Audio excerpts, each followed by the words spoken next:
Hi guys. So as I told you in the Zoom meeting, I was going to upload this video where you can see the presentation and also you can repeat any part if you missed something or if there was not something that you want to remember. So I'm going to start.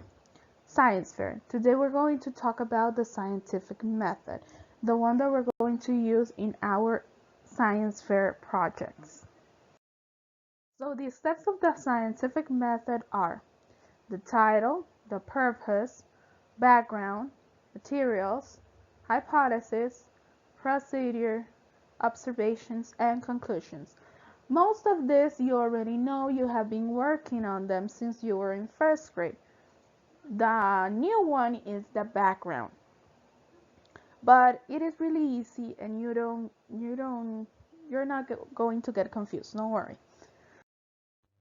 So we start with a title. It has to be catchy and fun. What does this mean? That it doesn't have to be too long, it has to be short, and use your creativity. I don't want to see the same title that appears on Google or on the YouTube video. Okay? Think, be creative with your title. It has to, and also it has to be related with your experiment, right?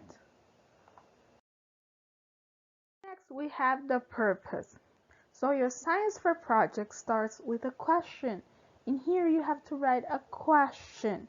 This might be based on an observation you have made or any particular topic that you want to investigate about.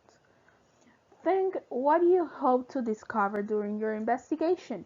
What question will you like to answer?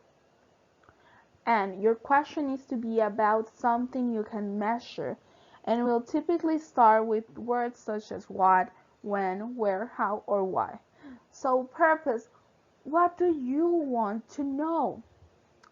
What are you trying to investigate? Now, background information. So you use resources such as books and the internet to perform a background research on our question. We're going to gather information that will help us prepare for our next step of the scientific method.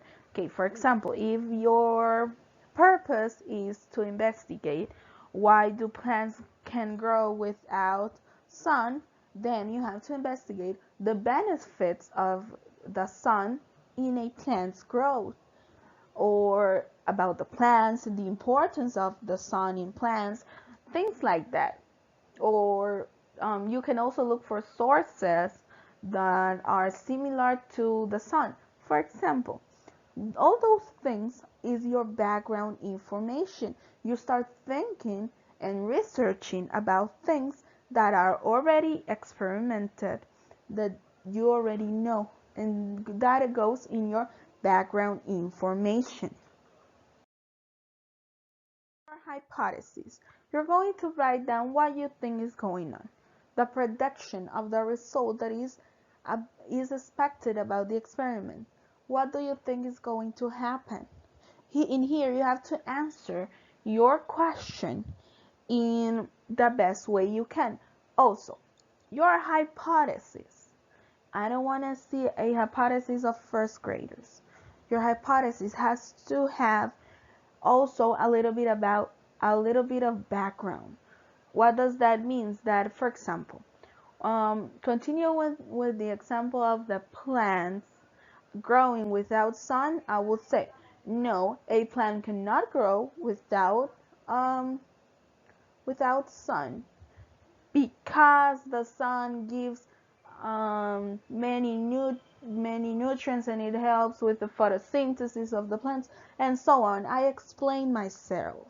You have to explain your hypothesis. Why do you think that is going to happen?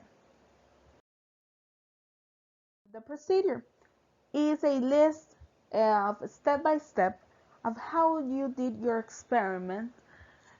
This is really important because the idea of a procedure is that anybody can do it again and they will have the same results. If there is a step that you miss, then nobody is going to be able to do it again and get the same results. So be careful with that. Try to document every part of the procedure. Observations. So you're going to write down what you're noticing. Mostly what is new to you, and also you're going to write about what things are happening that you thought were not going to happen, or what things happen and they were already predicted. But try to focus on things that you thought that they were not going to happen. And then finally, the conclusions. What are the results of the experiment? You have to tell me also, what did you learn with this experiment? And the results. You have to answer the question of uh, your purpose. If it is, it doesn't have to be the same as your hypothesis. It has to be different, okay?